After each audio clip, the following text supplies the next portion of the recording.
Fala aí pessoal, tudo bem com vocês? Espero que sim. Jefferson Macedo na área. Sejam todos muito bem-vindos, sejam todas muito bem-vindas ao canal Cyberclasse. No vídeo de hoje, a nossa ideia é dar uma continuidade sobre o laboratório de infraestrutura. Para quem já acompanhou o que foi o primeiro laboratório, o primeiro vídeo, nós focamos bastante em criar uma segmentação de rede, com VLANs, com Virtual LANs, uma separação lógica aí entre o meu roteador da Vivo, a minha conexão de internet e o meu laboratório. Então fazer de fato aqui como se fosse uma infraestrutura corporativa, tá? Então essa foi bastante a nossa ideia. A nossa ideia aqui hoje é, de fato, dar uma continuidade no que foi aquele vídeo, configurando mais alguns passos do laboratório de infraestrutura e mostrando para vocês qual que vai ser aqui o nosso estágio final, ou melhor, o nosso estado final aqui da infraestrutura de laboratório, tá bom? Pontos importantes, para quem ainda não subscreveu no canal, por favor, dá aquela força, @cyberclasse, subscreve, assina para receber notícias sempre que nós lançarmos um vídeo novo. A nossa ideia aqui é sempre compartilhar informação sobre resposta a incidentes, forense digital, operações de segurança no geral, e para isso nós estamos construindo bastante aqui da nossa infraestrutura de laboratório, né? E qualquer outra prática que venha a ser fundamental, que venha a ser útil para o nosso aprendizado de segurança no geral, também é nossa ideia abordar aqui durante os vídeos, beleza? Falando um pouquinho sobre o nosso laboratório e sobre o que nós já construímos até então. Deixa eu compartilhar aqui minha tela com vocês, que fica mais fácil a explicação. Então, qual que foi a nossa ideia aqui, né? E até um ponto bem curioso que ocorreu aí durante a última semana. Vocês vão notar que esse desenho que eu estou compartilhando aqui, ele está bem diferente do anterior, né, do primeiro vídeo. Por quê? Eu com toda a minha ânsia de sempre salvar as coisas, só que não, eu acabei perdendo o desenho anterior. Mas tudo bem, consegui fazer aí uma topologia um pouco mais bem feita, mais detalhada de tudo que nós estamos construindo até então. Então, repassando aqui rapidamente com vocês alguns pontos da infraestrutura, alguns pontos daquele laboratório que nós construímos, o que nós temos aqui basicamente? Uma conexão de internet Vivo Fibra, né? Então, a minha ideia aqui também é compartilhar o seguinte com vocês. Não é porque você não tem um CNPJ, não é porque você não tem um equipamento parrudo, que você não pode construir uma infraestrutura de laboratório como essa, né? Bastante próxima ao que é uma internet, uma infraestrutura corporativa. Então, dessa forma, eu construí aqui, né, eu estou construindo, e eu estou aqui para provar para vocês e também de forma técnica, com explicação técnica, que de fato isso é possível, tá bom? Então, esse é o primeiro ponto. Notem que aqui, o que nós temos? Nós temos uma configuração de um roteador da internet Vivo. Normalmente, o roteador que você vai receber, ele vai ter esse IP aqui, ó, 192.168.0.1 numa rede barra 24, ou seja, 255.255.255.0. E aí notem o seguinte, né? Eu pesquisei aí ao longo dos últimos meses, e aí uma série de artigos dizendo o seguinte: você precisa alterar o seu roteador para modo bridge. Você precisa alterar o seu roteador para modo router, né? E no final das contas, além do que eu já havia mostrado no último vídeo, né, sobre adicionar rotas estáticas e às vezes uma ou outra abertura de porta que venha a ser necessária, nada mais foi necessário alterar aqui na minha conexão da internet Vivo, tá? Então eu não tive grandes alterações nesse equipamento. Ponto importante, né, e até vocês vão se recordar para quem já assistiu o vídeo, e um ponto bacana foi que eu consegui acessar o que eu chamei de menu secreto, né, no roteador da Vivo. É algo que, se você acessar só o 192.168.0.1 no seu browser, ele vai te retornar o menu de configuração do modem da Vivo, só que virão configurações bastante básicas, né? Enquanto se você digitar lá no browser 192.168.0.1/padrão, ele vai te trazer o acesso a um menu um pouco mais avançado, né? Que na verdade é esse aqui, ó. Eu já estou logado nele aqui, né, para mostrar para vocês. Então, se você digitar 192.168.0.1/padrão, já é suficiente para você acessar esse menu com informações um pouco mais avançadas sobre a configuração do seu roteador. e é um menu no qual você também pode fazer uma série de alterações. Então, notem que basicamente o que eu configurei aqui, né, foi a questão de IP destino, gateway da rede, né, qual que é a máscara de rede e qual que é a métrica, ou seja, qual que é o peso daquela rota. Então, basicamente foi o que eu configurei aqui de mais avançado no que, de novo, eu chamei de menu secreto aqui da conexão da Vivo, tá bom? O que mais que nós temos aqui no nosso laboratório? Notem que o meu SSID de conexão internet ele permaneceu inalterado. A conexão internet que eu digo é da conexão Wi-Fi. Então, também não tiveram grandes alterações aqui. Permaneço com o meu SSID, permaneço com o meu roteador sem grandes alterações. E aí, notem que na porta Ethernet 0.1 do roteador da Vivo, eu tenho um RJ45 saindo dessa porta Ethernet 0.1 e entrando na porta Internet Fast Ethernet 0.1 de um switch Cisco Catalyst, né? No último vídeo falei bastante sobre esse roteador, ou melhor, sobre esse switch. É um switch com capacidade de roteamento, um Layer 3, também da série recondicionados, né?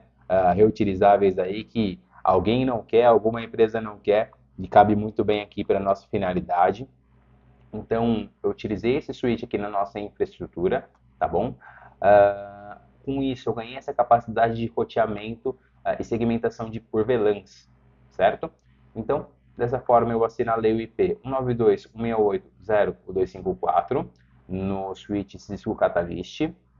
E aqui dentro da configuração, né, eu tenho 4 VLANs. Basicamente, a VLAN 1, que é uma VLAN default, uma VLAN padrão, a qual eu deixei o IP 192.168.0.0, também barra 24. Notem o seguinte, eu estou trabalhando somente com barra 24 para facilitar a nossa vida aqui, tá? Mas eu poderia colocar qualquer outro barra, qualquer outra distribuição de rede dentro desse ambiente, beleza? Então, a nossa distribuição por VLANs, eu busquei me aproximar bastante do que existe em ambientes corporativos.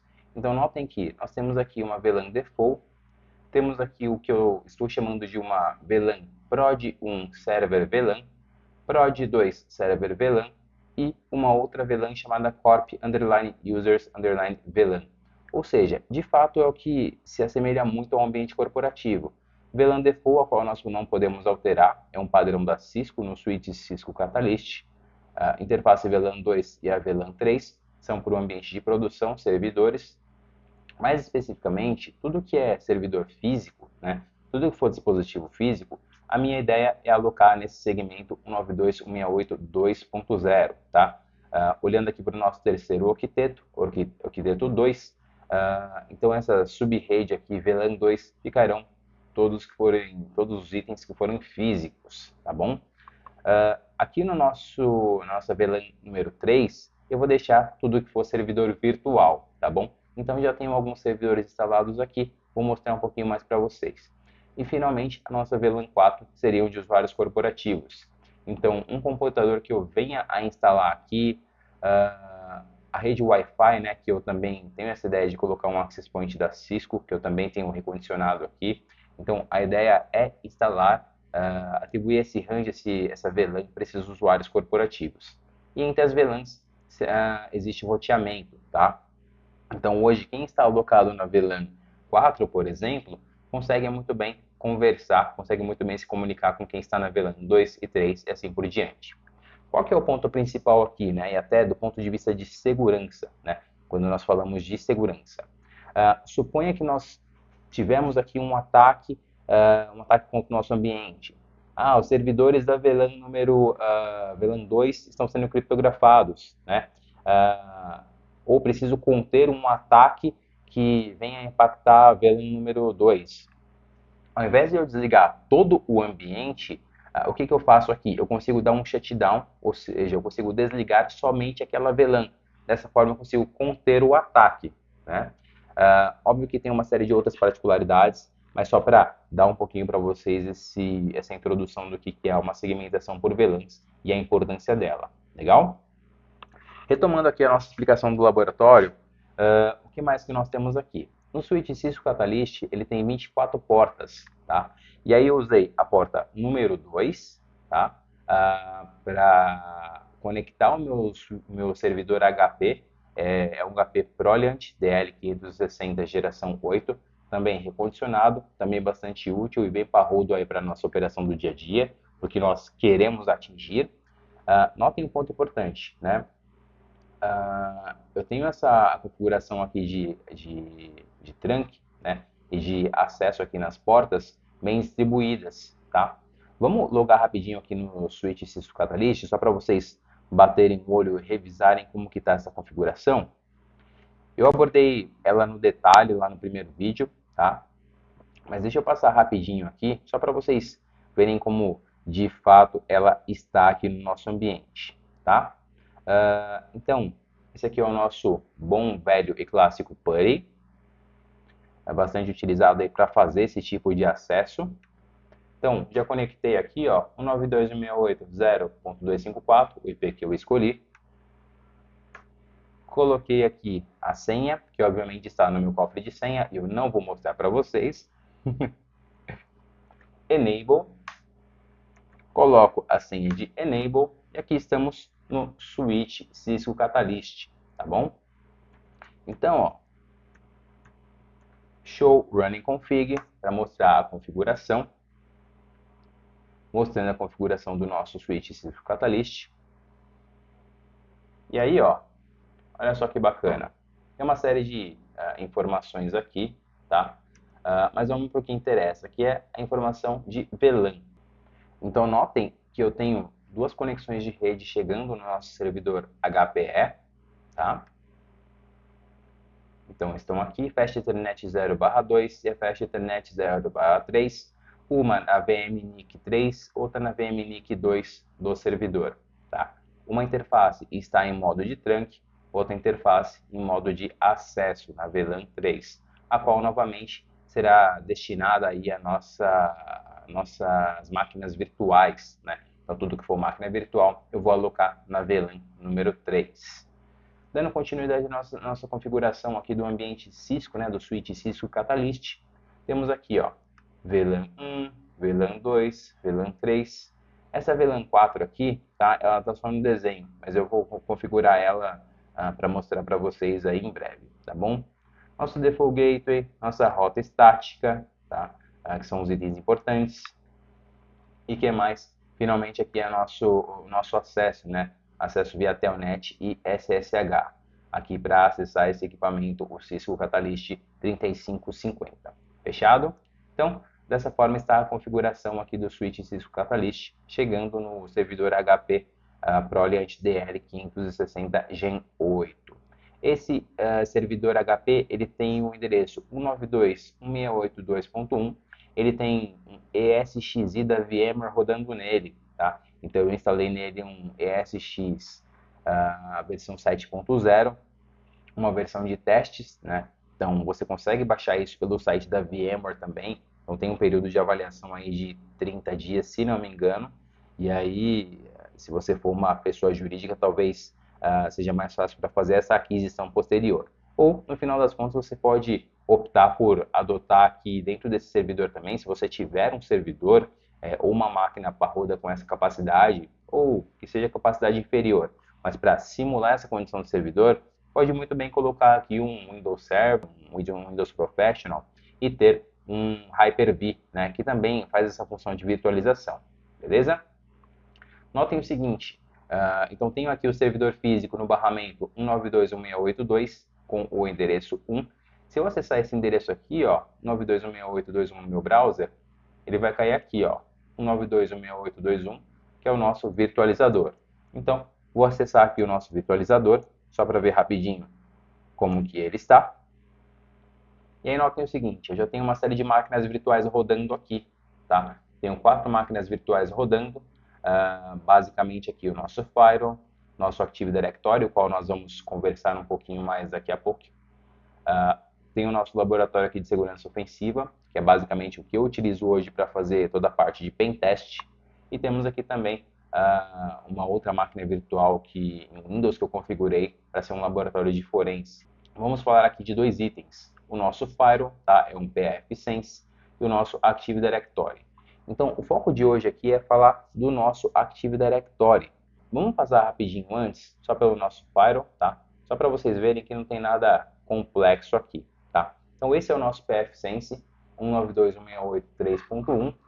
Notem que novamente é uma máquina virtual, tá? E aí, ó, eu não coloquei nenhuma configuração complexa aqui ainda no pfSense, tá? Então, para quem conhece, para quem já trabalha ou trabalhou com o pfSense, ele é um firewall open source, então, ou seja, uso livre aí da comunidade. Tem muitas empresas, eu conheço muitas empresas que adotam o pfSense profissionalmente, tá? E não tem nenhum problema nisso, pelo contrário, é uma solução muito boa. A diferença é que você pode ter um suporte direto aí com o fabricante, tá? Direto aí com os responsáveis pelo desenvolvimento do pfSense, mas isso também é opcional. Muitas empresas têm profissionais capacitados para trabalhar com o pfSense. Então, basicamente, é o que nós temos aqui, tá? Toda a configuração aí de interface WAN, interface LAN, ele tem uma série de outras funcionalidades, VPN, Firewall, mas lembrando que aqui eu tenho uma série de configurações básicas, tá? Não fiz nenhuma alteração bastante significativa nele. Retornando aqui para o nosso ESX, nosso VMware ESX, o que eu tenho aqui, ó? Então, a máquina de firewall do pfSense e eu criei aqui um Windows Server 2019, tá? Esse Windows Server 2019, o que é ele? Ele vai ser o nosso Active Directory. Então, hoje, o foco da aula, né, o foco do nosso vídeo de hoje é configurar o Active Directory. Notem o seguinte, o que é o Active Directory?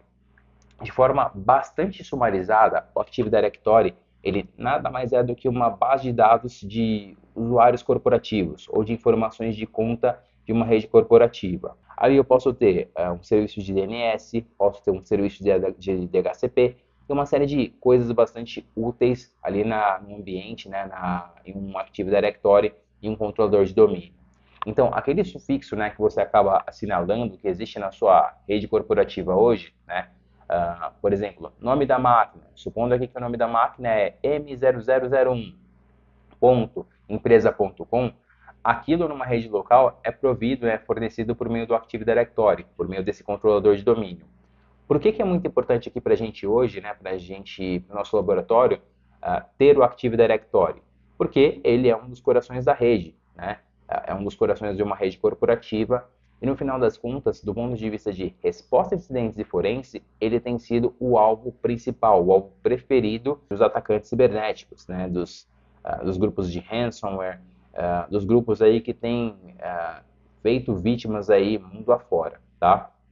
Então, como a nossa ideia aqui é tornar tudo bastante próximo do que é uma rede corporativa, então nós teremos aqui o nosso ambiente com Active Directory, beleza? Então, vamos lá. Temos a nossa máquina virtual rodando aqui, ó, Windows Server 2019. Vamos lá. De olho aqui na nossa configuração, né, no nosso laboratório, na nossa topologia. Então, ó, temos aqui o nosso Firewall pfSense. E aí temos aqui os nossos controladores de domínio, tá? Então, eu não tenho essas máquinas criadas, ou melhor, né, eu tenho só essa máquina criada, que de novo é o Windows Server 2019. Essa segunda máquina, a ideia é que ele seja um Windows Server 2016, né, para servir como uma redundância. Então, suponha que amanhã eu tenho um problema nesse Active Directory, nesse Windows Server 2019, a ideia é que o Windows Server 2016 assuma a função, tá? Então, se eu tiver o problema, e vice-versa, tá bom? Então, nós temos aqui essas duas máquinas aqui representadas na topologia, e aí vamos pular aqui para a configuração desse Windows Server 2019 na função de controlador de domínio, beleza? Bora lá? Notem o seguinte, pessoal, pelo fato de eu já ter essa distribuição de rede aqui no meu ambiente, eu já consigo instalar servidores no VMware, né, assim como eu mostrei para vocês. Então, nós temos aqui de fato esse servidor, né, o PRSA SRV DC01, foi o nome que eu atribuí aqui dentro do VMware. Então, eu fiz a instalação básica de Windows Server 2019 nesse servidor. Eu já fiz uma chamada RDP aqui nele, tá? É esse servidor aqui. Não tem nada de mais sofisticado configurado. A única coisa que eu configurei aqui, né, é um Bitdefender. Então, tem um servidor Windows Server instalado aqui. não tem nada muito mais sofisticado. Qual que é o tamanho da máquina? Tá? Vamos dar uma olhadinha. Tamanho da máquina, a unidade C aqui, o total de disco alocado foram 80 GB, então nós temos ainda 60 GB quase disponíveis, livres. Tenho mais ou menos 8 GB de memória RAM alocado nessa máquina e duas CPUs, tá? Duas vCPUs configuradas nesse ambiente. Quando nós estamos falando de configurar um Active Directory, quais serão os passos aqui? Vamos acompanhar. E aí a ideia é que vocês possam replicar isso aí também, beleza? Tem esse nosso menu principal, que é a Server Manager, tá? Então, se ela não abrir para vocês por algum motivo, vocês conseguem vir aqui no Iniciar, digitar aqui um Server Manager e ele já está disponível aqui no menu, só para fazer a abertura e chegar nessa tela, beleza? Próximos passos aqui, pessoal. Precisamos configurar endereçamento IP nesse servidor, porque como é um Active Directory, né, é bom que tenha justamente essa condição de IPs fixos, né? E até é toda a condição de servidores. Como nós estamos falando de servidores, não é bom você deixar um servidor em DHCP, isso pode prejudicar a sua operação e, de fato, não é aí o que é a melhor prática a ser adotada em uma empresa, tá bom? Então, chegamos aqui no Server Manager. Vou antes configurar aqui a minha placa de rede, tá? Então, ó, Network and Settings. Vamos acessar o menu. Vou acessar aqui, ó, a minha interface Ethernet, Change Adapter Options. E aqui, ó, vou configurar na única placa que eu tenho, é a placa Ethernet 0. Vou em Propriedades. Internet Protocolo Version 4. Propriedades. E aqui eu já tenho esse IP configurado, tá? Já tenho um IP fixo aqui na minha rede. Então tenho o IP, tenho a subnet, né? Novamente é um /24, tenho o default gateway da rede. Na verdade, a única coisa que eu vou alterar aqui, quando nós estamos falando aí de um Active Directory, eu vou colocar aqui o IP do próprio host como DNS, tá bom? Então, nesse caso, ó, vou colocar aqui, ó, 192.168.3.2. Eu tinha aqui configurado antes o DNS do Google, somente para validar aqui o ambiente, tá? Para receber as atualizações e poder instalar o meu EDR. Então, fiz a configuração, dei um OK, OK. Eu vou fazer um disable da placa só para validar isso aqui de forma bem rápida. Ponto importante, pessoal, eu desabilitei a placa de rede, então a minha ideia foi dar um refresh, digamos assim. Eu desabilitei isso por meio da conexão RDP, tá? Então, obviamente, vocês vão perder essa conexão se vocês estiverem fazendo isso por meio do RDP.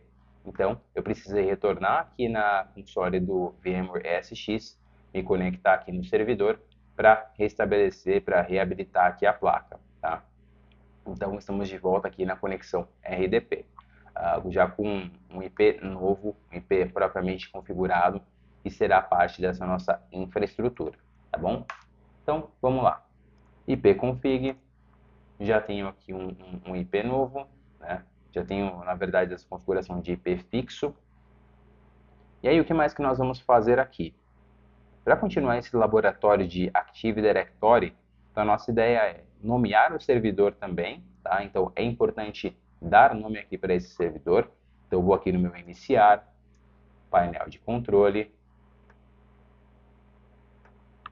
aqui em System and Security, System, e aqui, ó, é importante alterar o computer name para um formato aí que faça sentido para você, tá? Vem aqui no Change Settings. Eu coloquei aqui só uma descrição do computador, né, o Computer Description para Domain Controller. Vim aqui em Change, né, para de fato renomear, dar um novo hostname. E eu coloquei aqui um nome que fez sentido aqui para a minha infraestrutura, BRSA SRV DC01, tá? E dei um OK. Notem que ele está aqui como workgroup ainda, né? Ou seja, é um computador individual, na nossa infraestrutura. Ele não está de fato ainda integrado a um domínio, tá bom? Então, quando você fizer essa alteração, ele vai pedir para reiniciar o ambiente. Reinicie e bola para frente, tá? Aqui eu não vou fazer mais nenhuma alteração, porque essas alterações básicas eu já fiz. E aí vamos aqui para a continuação do laboratório, tá? Após, nós podemos seguir para Server Manager, que foi o que eu mostrei para vocês aqui inicialmente, tá? Então vamos aqui para a nossa Server Manager, tá aqui, vou ampliar a visualização. E o que nós faremos aqui na sequência para, de fato, configurar aqui um Active Directory? Nós precisamos instalar os serviços, né, a role de serviços de domínio. Então, como que eu faço isso aqui? Ó? Venho aqui ó, no Manage, aqui em cima, Add Roles and Features. Vai aparecer o menuzinho guiado aqui para vocês, então eu posso dar um Next. Escolho aqui no Installation Type, Role Based or Feature Based Installation. Next. Seleciono o que tiver aqui, ó, pode utilizar a seleção padrão, que é o Select a Server from the Pool. E aqui, ó, vamos escolher aqui, ó, Active Directory Domain Services. Pode assinalar ele. Ele já vai aparecer imediatamente aqui, ó, o Add Features, perguntando se você quer de fato adicionar todas essas features. Então pode dar um Add Features aqui. Beleza. O que mais que nós precisamos adicionar aqui? Não tem nada muito mais sofisticado do que isso, tá? Basicamente nós vamos aqui no bom e velho padrão Microsoft, né? O nosso clássico Next, Next, Finish. Então, ó, adicionou o Active Directory Domain Services. Next, opa, passei um Next aqui. Então, ó, o que mais que tem aqui, ó? Group Policy Manager, que já vai vir habilitado por padrão. .NET Framework 4.7. Ó, tem aqui, ó, todo o resto meio que padrão, tá? Next de novo.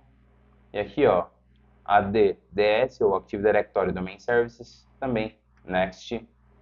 E finalmente, nessa última tela de Confirmation, Install. Beleza? Então aqui ele já vai iniciar a instalação. Com isso eu vou parar o vídeo aqui só para sermos um pouco mais dinâmicos. E assim que feita a instalação, assim que concluída, eu retomo aqui com vocês.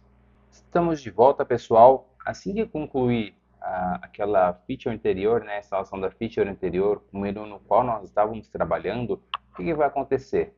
Vai surgir uma exclamação amarela aqui no canto direito superior, perto da bandeirinha, tá? Vamos clicar nela.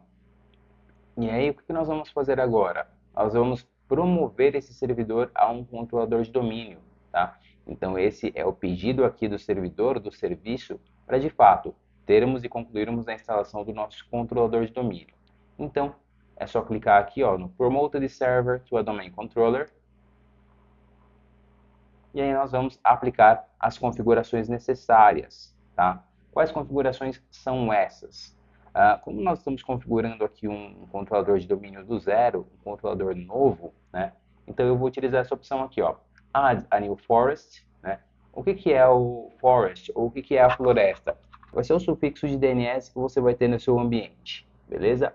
Então, ó, como eu estou adicionando um novo, como nós estamos configurando do zero, Add a New Forest. Eu poderia adicionar um domain controller em um domínio já existente, ou adicionar um novo domínio a uma floresta existente. De novo, como estamos configurando do zero, Add a New Forest. Tá? Aqui eu vou colocar o seguinte, qual que é a raiz, né? Qual que vai ser o nome de DNS, né, que serão atribuídos para as máquinas do meu ambiente? Vou colocar aqui um purplebirdlabs.com do next.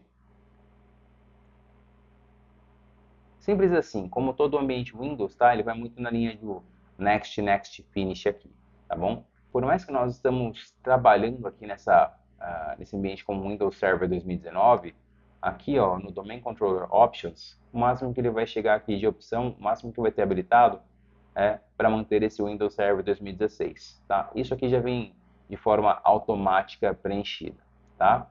Então, ó, vamos dessa forma, não tem muito mais o que alterar aqui, tá? Nós precisamos configurar uma senha DSRM, tá? Ou a Directory Services Restore Mode, uma senha. diferente da senha de administração aqui da máquina, tá? Do Windows Server 2019. Por que isso? Isso, na verdade, é caso eu precise restaurar esse controlador de domínio, tá? Então, eu vou precisar dessa senha. Eu vou colocar aqui uma senha qualquer.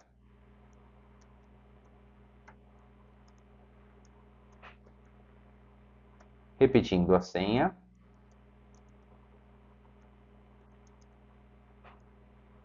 Eu vou dar um Next.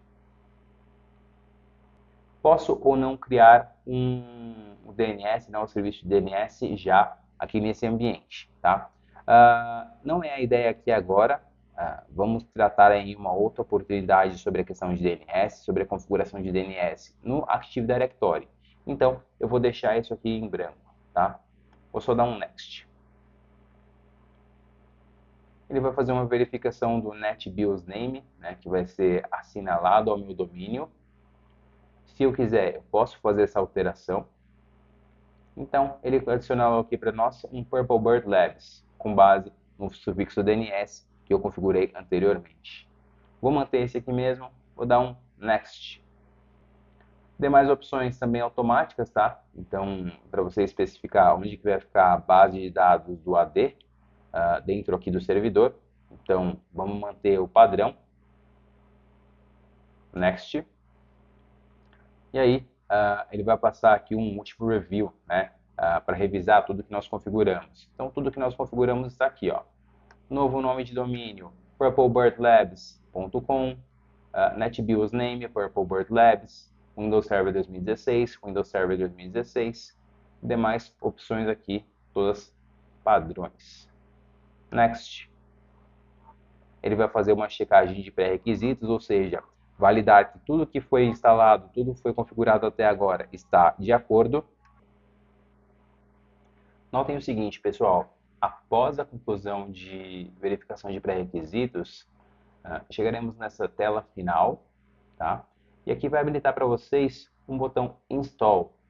Então basta clicar no Install e aí ele vai de fato iniciar toda a instalação e conclusão dos passos aqui para que nós, enfim, tenhamos um Active Directory ou um controlador de domínio funcional e integrado à nossa rede.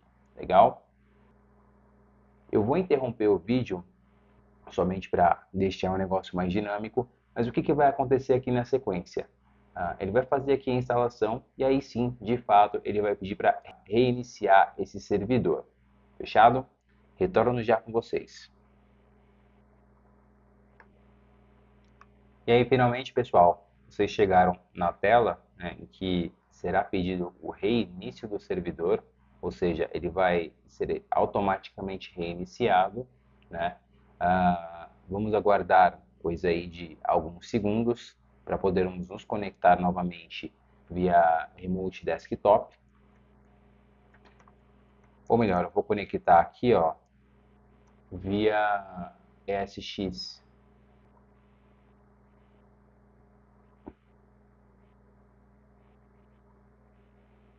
Conectando via ESX, tá aqui, ó. Nosso servidor de controlador de domínio está reiniciando.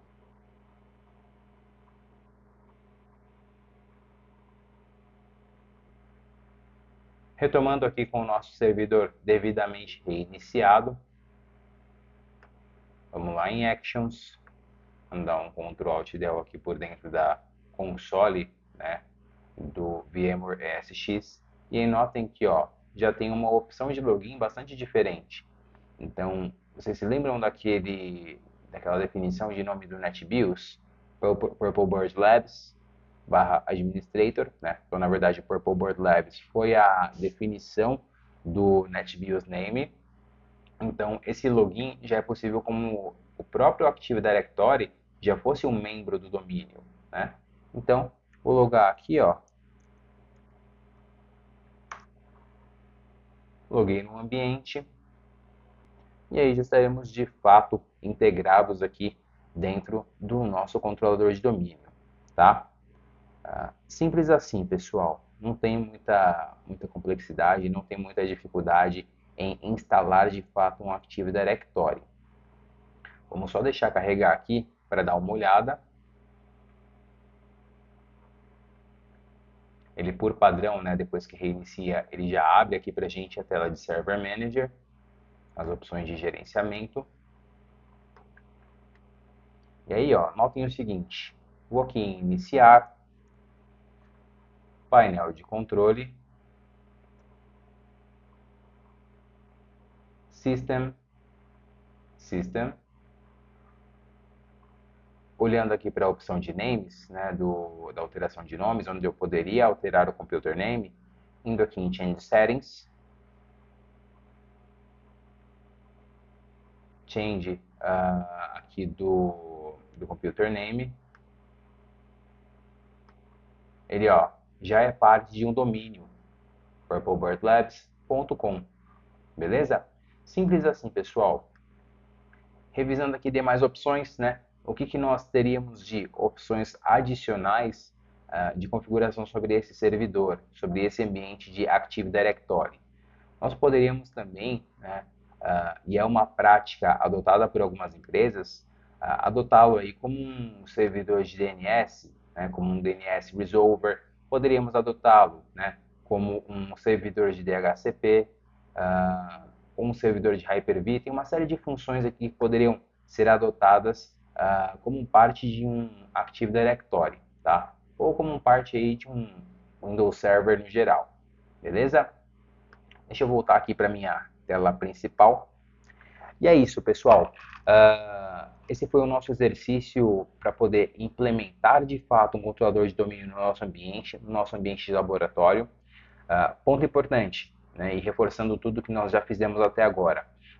Tudo que nós implementamos, né, e o fato como eu elaborei essa rede, toda a parte de roteamento, de VLAN, e pelo fato de eu ter comunicação e roteamento entre as VLANs, por exemplo, se eu chegar aqui hoje com um computador qualquer e entrar lá na minha conexão de rede da Vivo, eu já consigo, né, integrar essa máquina que vem de fora dentro do meu domínio, né? Olha que legal. Chega aqui, por exemplo, a minha esposa, chega aqui em casa, tá com o computador pessoal dela, né? E diz o seguinte, pô, coloca para mim aí o computador no domínio, né? Para que eu também possa gerenciar esse computador dela como se fosse parte do domínio. Tranquilo, 100% possível, tá? O que eu vou precisar fazer é entrar por esse mesmo guiazinho, né? Por esse mesmo caminho de iniciar painel de controle, alterar ali a devida denominação, a devida opção, para de fato integrar aquela nova máquina que chegar no controlador de domínio aí que nós construímos. Beleza, pessoal? Espero que tenha sido útil para vocês esse laboratório. Espero que tenham aprendido aí alguma coisa de fato, que vocês possam aplicar isso aí, seja em casa, seja no trabalho, que vocês tenham evoluído mais alguns passos aí nessa jornada conosco. Não esquece de assinar, não esquece de subscrever aqui no nosso canal, @cyberclasse, dá aquela força, vamos ajudar a propagar esse conhecimento aí da tecnologia, da segurança, forense e resposta a acidentes. Beleza? Galera, vejo vocês no próximo vídeo. Obrigado pela companhia, obrigado por acompanhar o nosso canal. Vejo vocês em breve. Tchau, tchau.